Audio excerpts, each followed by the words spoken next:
I've been wanting to do this podcast with you, George, for quite some time now, and just to tell a little bit of a story. When we first moved, well, we've been in South Florida since 2003, around that time, but we've been in Fort Lauderdale area, Victoria Park area. I want to say last maybe 10 years or so. Mm-hmm. But when we first moved here, I've been seeing your signs, your real estate signs all over the place, and I'm Mm-hmm. like, who's this guy, George Clooney? Yeah, I knew you see that. you see the last name, and it's catchy, it's memorable, and but what surprised me is how consistent you were throughout all these years, that it wasn't just a little trend that went up and you had some houses to sell, but you've definitely built a brand, you've definitely built a followership. So I'm excited about this conversation, talk all things real estate investing. Before we dive in and talk about all of the trends and insights and how you operate. Maybe bring us back a couple of years, Mm-hmm. how you got started, maybe a thumbnail version of your career prior to that, just a little Sure. bit of a background. Would love to hear that.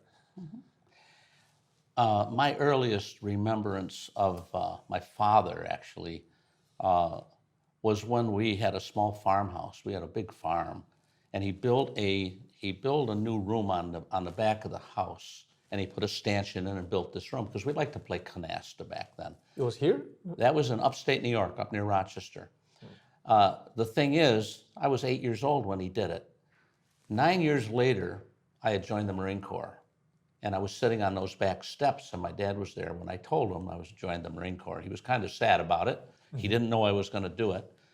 But he said, I'm going to tell you something that will affect you the rest of your life. I'm 17 years old, kind of, introverted guy. And he said, you see that piece of concrete that we put underneath that stanchion to make sure the water didn't come off the roof and wash it away?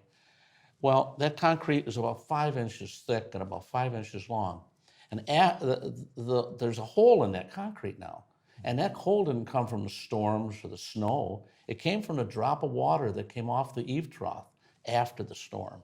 Wow. He said, if you can find something in your life to do, or if you understand that a drop of water can bear a hole all the way through a concrete 5 inches thick in 9 years, what can you do if you can be that focused on something and have it hit over and over and over and over? I've always lived by that. Matter of fact, I went in the Marine Corps. When I came out, I went in the life insurance business. And for some reason, I had a general agent that taught me how to sell pension plans and things like that. And I became one of the top real estate guys in the country. But I was working my tail off every day, 2 lunches, 2 breakfasts, 2 dinners. And I met these 2 guys that actually beat me in the country. One was a guy named Joe Gandolfo, and I said, Joe, I'm killing myself to do what I'm doing. How can I get to your status? And he says, add a 0. I says, what's that mean? Every time you sell $1 million policy, put another 0 out and sell the guy 10 million. That's how you get to my status. I says, well, another little lesson I learned. It wasn't long after that I had put on some weight, and I was in Chicago. I had joined a company called Herbalife, and I was number 3 in Herbalife. And I'm sitting out there waiting to do a talk because they did it all with video. And I saw this little sign on the door. It said, make your payphone pay. I'm thinking, what is that? Back in 1982, 83, there wasn't such a thing as a privately held payphone, but it was just starting to deregulate. So I followed up. I looked up a company that made payphones, and I bought 25 payphones, and I put them up on the major Deegan in New York. And every day I had to collect these phones. It was wild. I couldn't believe that you could make this kind of money. I'm paying a phone off in like 7 days, okay?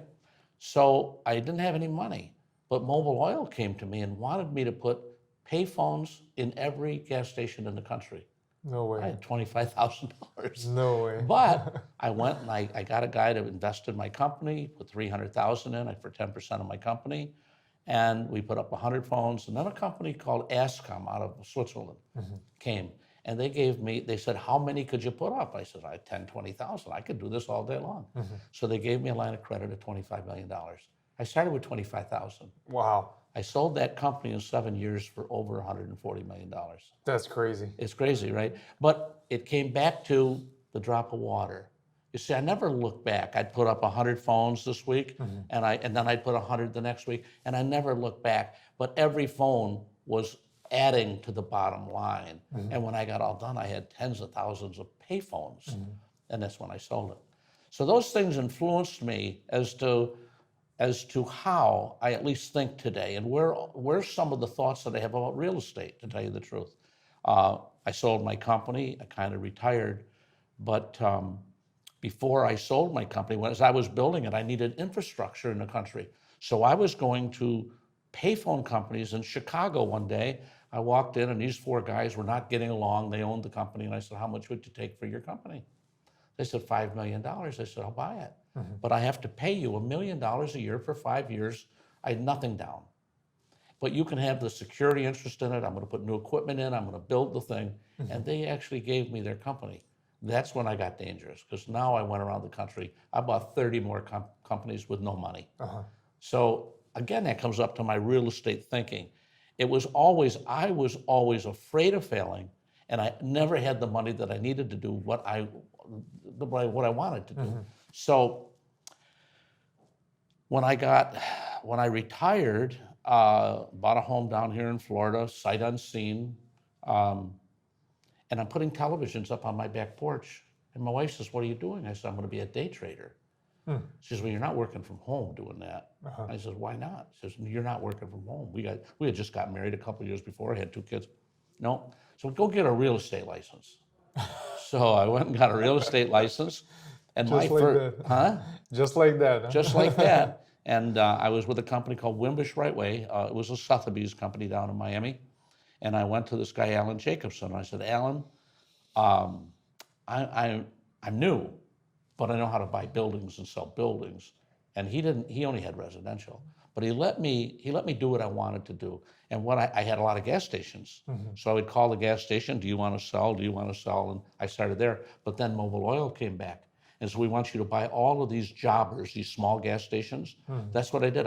They'd give me the money, I'd buy the station, I'd tear the station down, put a deed restriction against it, and then I'd sell it off to a Walgreens or a CVS. They were all good corners, right? Wow. So that's how I started in real estate, kind of spoiled, you know?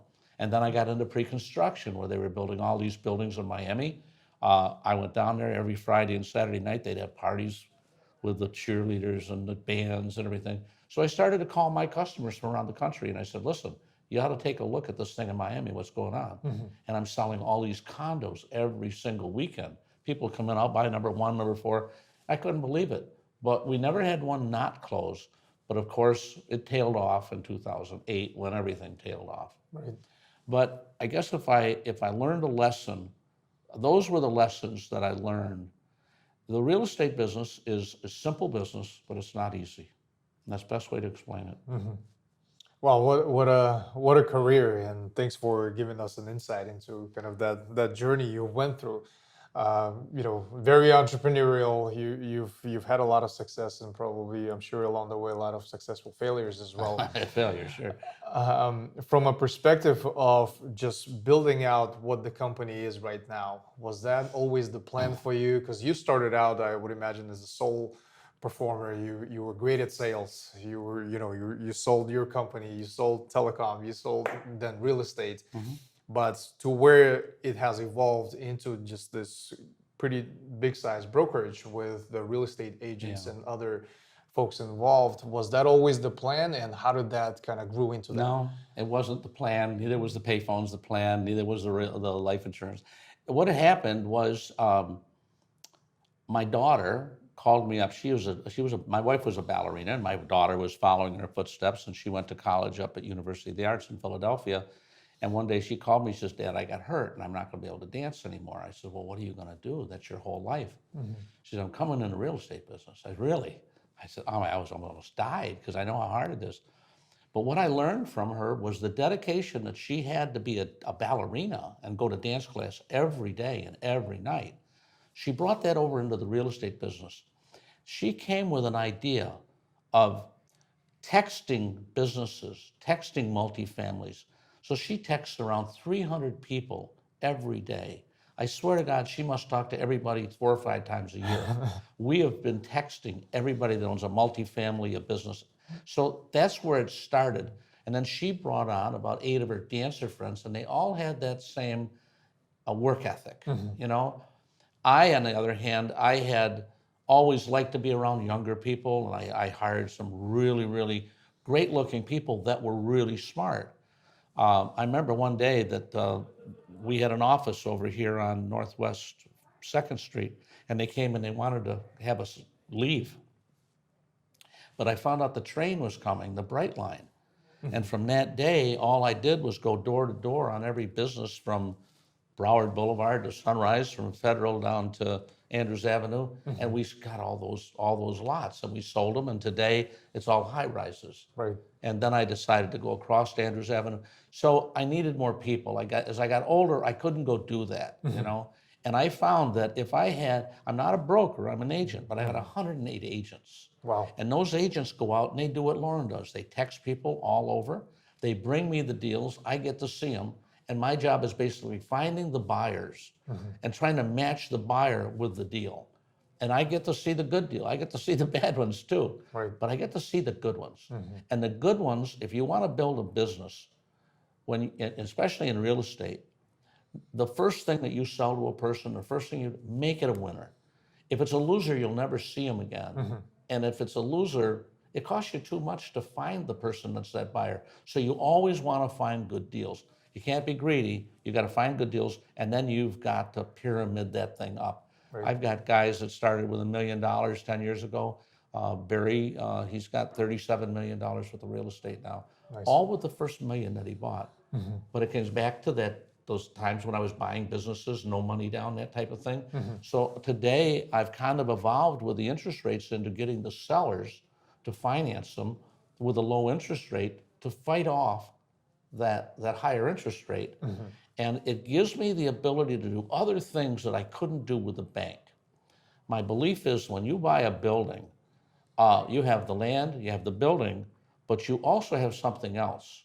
And then something else, if it was a hotel, you might have a flag like a Holiday Inn. You might have furniture. You might have reservation systems. So you don't want to include the cost of those flag and the reservations into the cost of the land and building. So you separate it out. So if a guy's going to buy something for $5 million, $2 million of it might go to the opportunity. Yeah. And the other $3 million goes to the land. Well, what that does, it cuts down your taxes, your insurance, your closing, it cuts down everything. And then I go into the tax people and say, this is what I'm doing, and this is why I'm doing it, because the building isn't worth $5 million, it's worth $3 million, but I'm going to pay $2 million for the business opportunity. And so when I started doing that, newspapers started picking it up and wrote articles about what we were doing. I didn't want to train the world about what I was doing. Give it all your secrets out. I wanted to keep the, but you ask a question, how do you keep current with it? And I think it comes down to being a problem solver itself. When you see a problem, interest rates went up, solve the problem by finding a lower interest rate. I love it. Right? That was it. I love it. And that's the type of mentality that I try to operate under. Even when I led technology teams in Fortune 500 organizations, it was always that frame of thought that there is no such thing as a problem, everything is an opportunity. And how do we, when we encounter there's no such thing as bad news. Everything is an opportunity. How do we either learn from that or we either win? Yeah, if you think like, everybody doesn't think like that. And that's why you have 90,000 agents here and 5,000 do 90% of all the sales. Nothing wrong with that. You know, people want to get a real estate license, but when you're an investor, you really want the person that's got the experience of it, that's got the different ideas. I sit with people that are billionaires, and at the end of the meeting, they'll say, I never even thought of that. God, you know? And that's kind of neat, to tell you the truth. They're billionaires, and they do what they do. But when you tell them something that they don't do every day, and they catch really quickly on what you're doing, yeah, that's rewarding. Makes a lot of sense. You've been through different iterations of markets. It's very cyclical. It goes up and down. You know, you've mentioned 2008 and what we're dealing with right now. Rates are rising and all that. Give us your personal take on what's going on in the current market. And then maybe next I want to talk to you about some of the trends you're excited about as we go into the new year. Well, 2008 was a great learning lesson if people paid attention to it, because most people had never seen anything like that before. It happened very quickly, you know. It was caused kind of by everybody. The banks were saying, I'll give you a 2% loan for 2 years and then we'll refinance you in 2 years, which allowed them to buy the higher priced properties. But the 2 years came, the property wouldn't appraise, their interest rate defaulted to a 12%, and everybody defaulted. And at that time, the only thing I could see was all of these properties are going to have to sell. So we got into, my son Scott and I got into the short sale business. And we were short selling all of these business. We knew it wasn't going to last, and we knew it created an opportunity. It wasn't an opportunity for the people that lost their money, Right. but it was an opportunity for people that had the foresight to go on. So we started again calling all these people that we knew and say, look, at this house was selling for X amount, now it's here. We can take over the loan. There was a lot of things that we could do. And so from 2009, 2010, I did mostly short sales. They were hard because the banks were hard to deal with. You couldn't get the information. And then other people were getting licensed to do foreclosures. They didn't have a clue what they were doing, but all they did was get in the way. So you had to constantly find a way around the problems that were created even after 2008. Right. So when I look today back at 2008, people think, well, it's 2008 again. Well, it's not 2008 again at all. Especially Florida. Florida is special. Fort Lauderdale is really special. Miami was built by people trying to get their money out of their country and overpaying for properties. And yeah, they felt if I only get half my money back, I'm better than losing it in my country. Right. But it never happened in Fort Lauderdale. So Fort Lauderdale was a big town, small city. But now you look around and it's growing into a medium-sized city. So there's a lot of people moving here every day. I just read an article this morning that we are 50,000 units short of providing in the next year the people that are moving here. We don't have room for them. Right. And yeah, they might move to the outlying areas, but somebody that can buy a piece of property and build and build 200 units on it is going to provide that. Yeah. So I think that today the market has not crashed. It's not going to crash. The interest rates are trying to slow the economy down. The government is trying to slow it down. Not a big fan of slowing things down, slowing the economy down. But there are always opportunities out there. And our job is to find those and pick them out and then match them with the people that are the right people for that. And when you do that, and when the thing turns back around, those people love you. Yeah. And you just have to understand, it's not going to stay like this. Now's the time to buy. It's not, you know, if you have to sell, well, you have to sell. But I think that the banks don't have you over a barrel with the high interest rates. The big thing that you run into now is I don't want to sell my property because I got a 3% loan on it, and if I buy a new one, I got to pay 5 or 6%. Right. So people are smart; they don't want to do that. But Definitely. yeah, I don't think today. Yeah, it's a little bit of a slowdown. It'll last maybe a year, maybe two, but in that we'll still have sales, and people will still make good deals. Yeah, that makes a lot of sense, and I view that more of a correction, I guess. It's been a little bit of an anomaly, I guess, in the pandemic and earlier this year, which was interesting. But where we are right now, I do agree with you that there's a lot of opportunity to buy. There's a lot of creative ways to structure deals, as you're an expert in that. You've mentioned a few strategies for the sellers. So for the homeowners or investors who are holding on to properties and now they're trying to sell, or maybe they have to sell for whatever reasons, what are the different strategies that they could deploy, especially as you work with them and you help structure a certain package? Maybe they offer some type of seller financing or other creative ways to not necessarily lose the money, but at the same time attract the right buyers. Where right now we also, I don't know if you agree with that, but supply is still relatively low in the market, where you would think there would be a lot more inventory, but it's still, as I research the market on a daily basis, still relatively low to where it should be. For the demand, it's really low. For the demand, yeah. And it's really, but I mean, there's a lot to what you just said there. I mean, I look at the major influence on the value of real estate in South Florida is the U.S. dollar. The stronger the dollar is, the less people come here from out of the country, because Canadians don't want to pay $1.34 to get a dollar. Right. So it kind of shuts down those markets. Well, what replaced it was California, New York, Philadelphia, Boston, all of those states that are in the blue area, let's call it, they have high taxes, they have crime, and those people are over it and they're coming to Florida. Matter of fact, I very seldom ever talk to somebody that didn't say, you know, I've always dreamt of coming to Florida. Yeah. I think most people out there dream of coming to Florida. I agree. I mean, look at this day. It's beautiful, the clouds, beautiful day. So weather, yeah. No taxes, no income taxes. Right. Well, that brings a lot of the big players down here, to tell you Absolutely. the truth.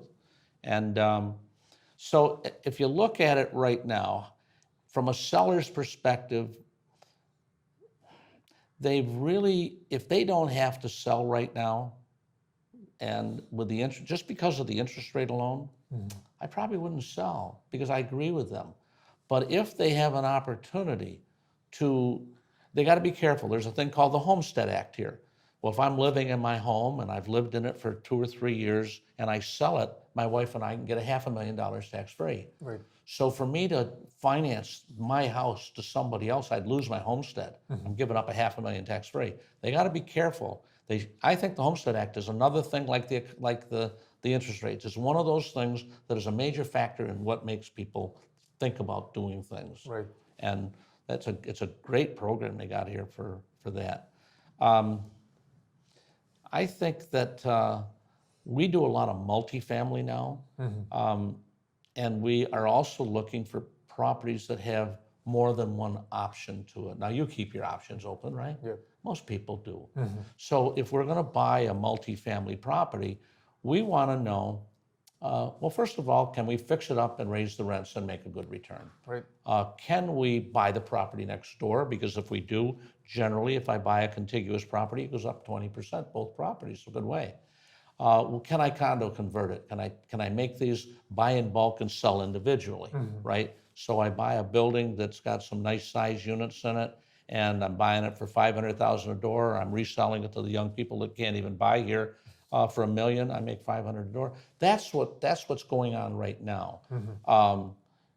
Zoning changes. Now, we have a thing here, a new art district here. The people, I think, from Wynwood have come here, and they bought up all this land because they changed the zoning. Progressive, right? Progressive, That's what you're talking right. about? I mean, there's an area, when I first started out selling, because of the train, I started to get these properties. But the thing is, a year before that, you wouldn't even walk in those areas. Right. I remember I bought a house in there for $80,000, and on a Sunday, I drove in to look at the house that I bought, and about 6 police cars surrounded me, and they said, "What are you doing?" I said, "Well, I'm going to look at the house I just bought." They said, "You don't belong here." I said, "Yeah, I don't belong here." That's all they say. "You don't belong here. Follow us out." I couldn't even go look at my own home. A year later, you've got land that has become some of the most expensive land that there is in the whole county. So things change, and you have to pay attention to those changes.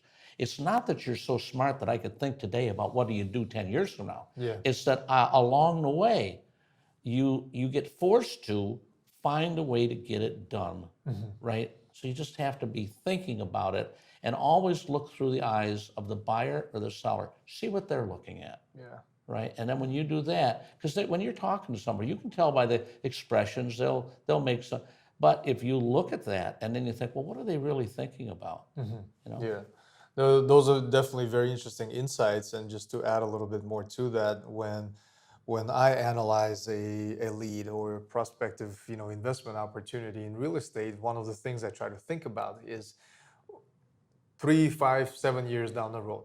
Who is the persona? Who is the ultimate buyer of that particular property? If I'm buying a single family with a lot of, kid-friendly amenities, so to say, within that, is it the family with children who is potentially going to be a buyer? And then I try to analyze what is that forced value that I could add to the property to make it even more appealing to that prospective buyer. As we go into 23 and with, a lot of the news covering on, just rates staying the same and probably inventory will fluctuate where it's at right now. What are the different trends that you're personally very excited about moving into the new year or even the 24? What is something that you would probably personally invest? Maybe share some insight into George's crystal ball. What you planning for next year? Well, I think it's going to be a lot more of what we've been doing for the last couple of years. I think you're going to expand on it. Where we used to sell a lot of 10 and 20 unit apartment buildings, now we're selling 50 unit apartment buildings. So we move up that way. The problem you've got is there's only so much here. There's only so many buildings here, Right. you know. But what I am trying to do, especially with all of my agents, is to instill in them this work ethic, number one, and number two, to think about the economics of what they're doing and not just, oh, I like the house. It's not that. And what I'm trying to create is when people talk to us that are potential buyers or sellers, that they give us more weight because of what we say to them than they would to a normal realtor. That's what can make me different. Yeah. If I have the knowledge and I can explain it properly, and they say, wow, you really got it. And that kind of knocks out a lot of other people that I compete with. Yeah. It's not egotistical, it's just that you do have the knowledge, you know? Yeah.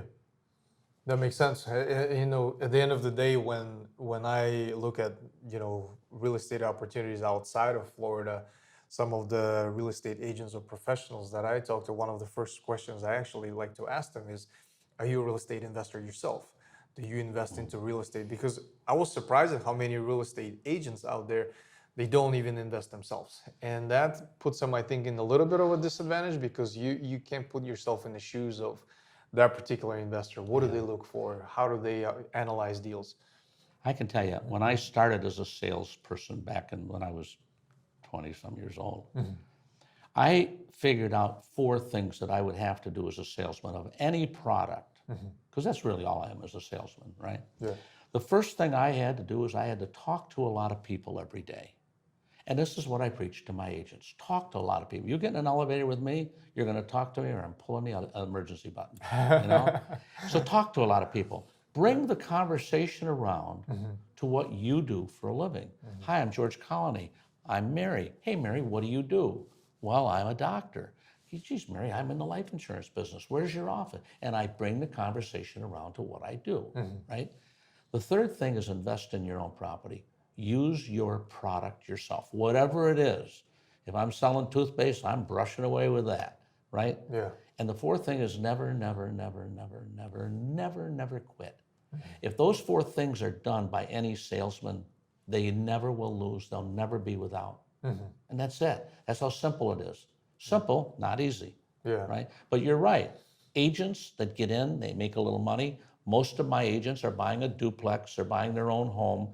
Because when they do that, and then they go do the repairs, and then they go rent it out, and they run it as now they become more professional at it, and they can say to a buyer, hey, you know what, I did that, but I ended up, I had to put the new roof on, or I ended up, and I was able to add another room on, which added more space, which made it more valuable, or I bought they can tell by their own experience, and that is the strongest that a salesman can do. And you hit the nail on the head.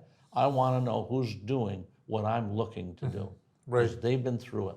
Absolutely. I love the kind of the 4-prong advice, and especially for those who are just starting out in that space. Whether you're a realtor or whoever, everything is sales. Whether you sell yourself, whether you sell your product or you sell your services, it's all relative. You've mentioned you talk to a lot of people, and I've seen it. I know it. That's how you operate. And that's kind of that's unfair advantage that you have. But for the folks out there who maybe introverted or not comfortable approaching, complete strangers. That's I a fair recently question. read a book on how to talk to strangers. My daughter actually taught me something because she said, a lot of people today don't want to be interrupted in their day. On the phone all the time and all of that stuff. I have a lot of customers, so every morning, I'm an early riser, 4:30, 5 o'clock. So what I do to talk to a lot of people, talking doesn't mean I got to talk. It means I have to communicate with a lot of people. So I go to my phone, I go to my contacts, and I say, hey, I just got a 4-plex in Victoria Park. This is what it does. And I take that little text and I send it to people in my phone. Like I have people in here that are investors. I have people that are buyers, people that are sellers. So they're all in category. So every morning I do about 100 texts before I even get in my shower. So I've talked to 100 people. By the time I get to my office, 5, 6, 7 of those people have texted me back, hey, I'm interested in that property. So I think if you're a little introverted, like when I was started, I wouldn't even look at you when I started, but I had a guy teach me the art of persuading people, and that's something that you can teach. I'm surprised, and that's what I try. I try to teach people how to persuade, and persuasion is done with knowledge, to tell you the truth, and with experience. It's tough for the guy just starting out, but look at, you have to have a cell phone, most likely. You have to have names in there. The first thing I would do is categorize every name in your cell phone and put them under, in the real estate business, a buyer, a seller, an investor, somebody that's going to buy next year. I just put the date in when I got to talk to them, and next year that date comes up, I plug in, here's all the people that are going to buy then. Use your phone as your marketing tool. The best marketing tool I have is my phone. I don't use computers. The thing that surprises people, being in the real estate business, that I've never been on the MLS. I don't know how. And one of the reasons, when I used to be able, from my real estate days, I could multiply 7 numbers times 7 numbers, and I would have the answer. Right. And people were astounded. But the minute I got a calculator, I couldn't do it anymore, right? So that's what I figured. When the computer came out, I remember the first television, I remember the first computer, I remember the first fax machine. But when the computer came out, I wanted to be careful. I was getting older. I wanted to force myself to be able to remember things, and I wanted to not rely on something else. If I see a home, I remember the home. And at 80 years old, let me tell you something, I think it helps me to have to remember all these things. Sometimes you stumble on names and you talk to somebody until they say something and then you remember, you know? Right. I'm sure everybody does that. Of course. Absolutely. No, that's quite impressive. It's a workout on its own. 100 text messages before you even, step out of your house. My hands are are asleep when I'm done, they're numb. That's impressive, and I think that's what separates, successful professionals like yourself from the average, because nobody wants to actually put in that effort. And it's impressive because sometimes I get those text messages from you as well, and it's like it's a touch point. It's an opportunity to maybe reconnect with somebody who may be thinking about, and it's not necessarily approaching a complete stranger. So I think it makes a lot of sense what you're talking Yeah, about. but you get used to that. But I will tell you something. There's a fine line between people that are successful and people that are not successful. And I found that the difference is the people that are not successful don't do the things that successful people do. That's how easy it is. Just go find people that are successful, mimic them, do what they do. Right. Don't be afraid. Look at it.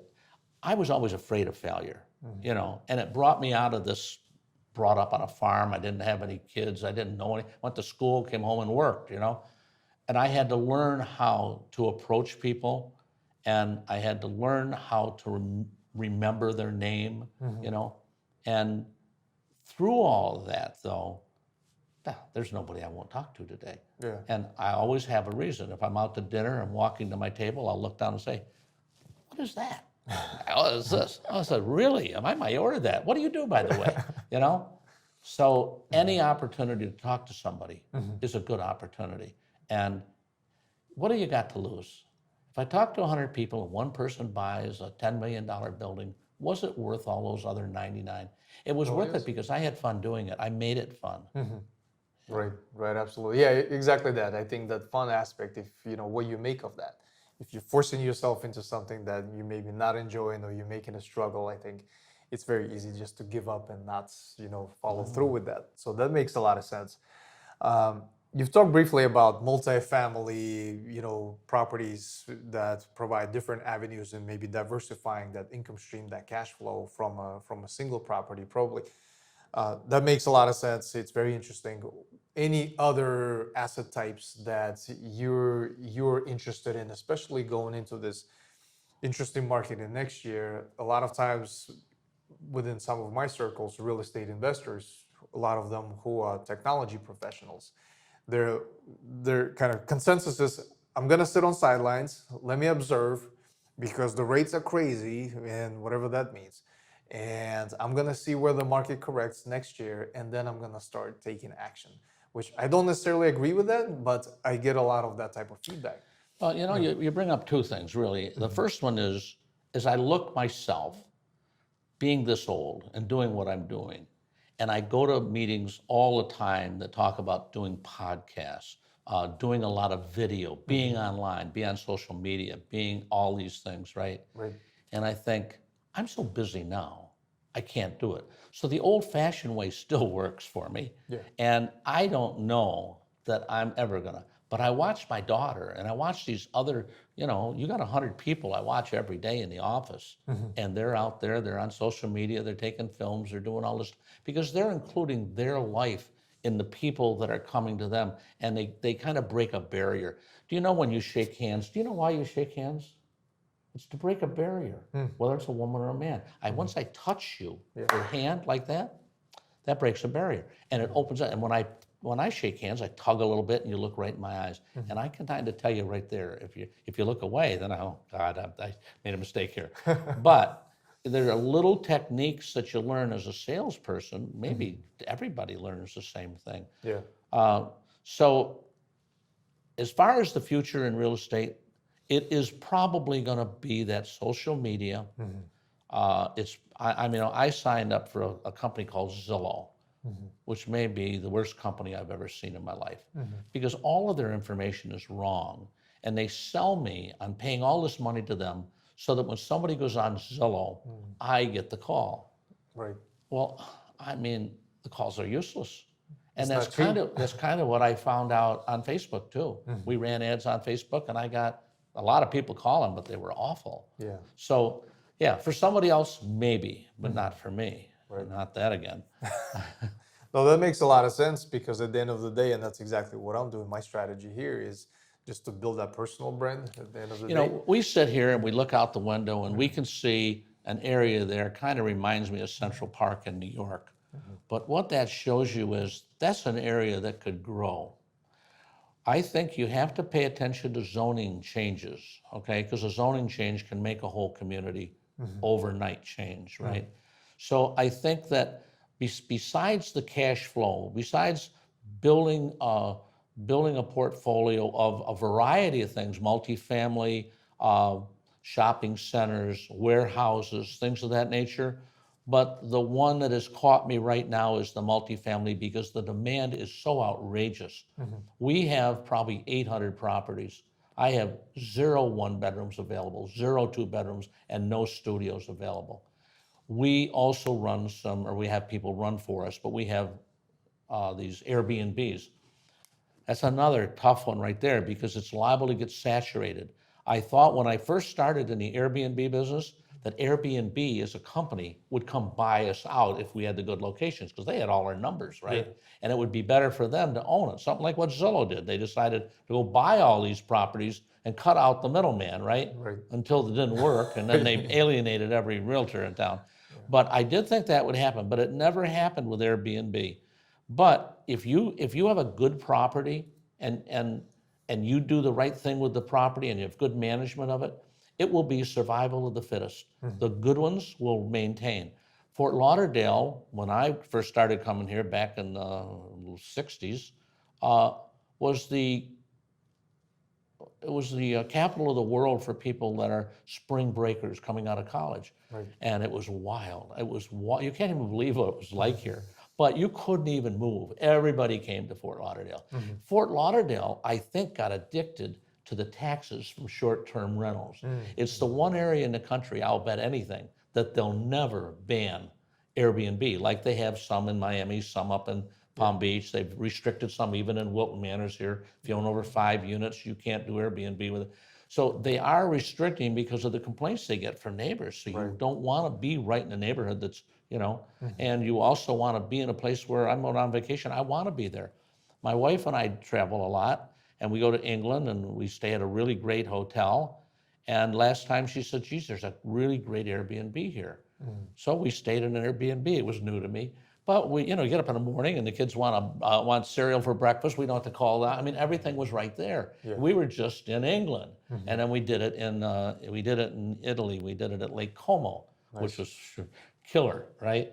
And so now we go to Vail and we stay in she has a timeshare too, but it's different than the hotels. The thing that I'm surprised at, I've been selling hotels lately to people that are converting them into Airbnb. And I'm surprised that the hotel didn't do it themselves. Right. They might have been on bookings.com or hell.com, but they didn't do the same thing that the people in the Airbnb do. And when we sold this hotel down on Seville, the thing tripled its income Yeah. because it was an Airbnb instead of a hotel. All he did was change what it was. It was the same building. Yeah. Yeah. Makes a lot of sense. Yeah, it makes a lot of sense. And short-term rentals, mid-term rentals, it's also cyclical at the end of the day, but at least the market we're in, there's a lot of indicators and moving parts that, makes investments as such very attractive because of the number of people that we come here, not even probably visit, but actually migrate here. I'll tell you what happened. In 1985 in Dallas, Texas, they had all these buildings and it was zero occupancy. Wow. It started here in these buildings here when the pandemic hit. A lot of people started working from home.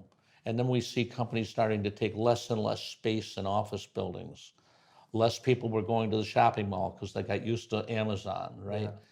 Those kind of trends are things I think that you have to pay attention to, but they also change back sometime. So maybe the high rises here, the occupancy might be a good place to look, especially in places where they're bringing several people into the same office space and having all of the advantages of an office without having the expense of running an office. Yeah. So there's always opportunities out there, but I think building. I think ultimately almost every property that we have, we're looking at what point would we tear it down and build on it, because airspace is the cheapest real estate you can get.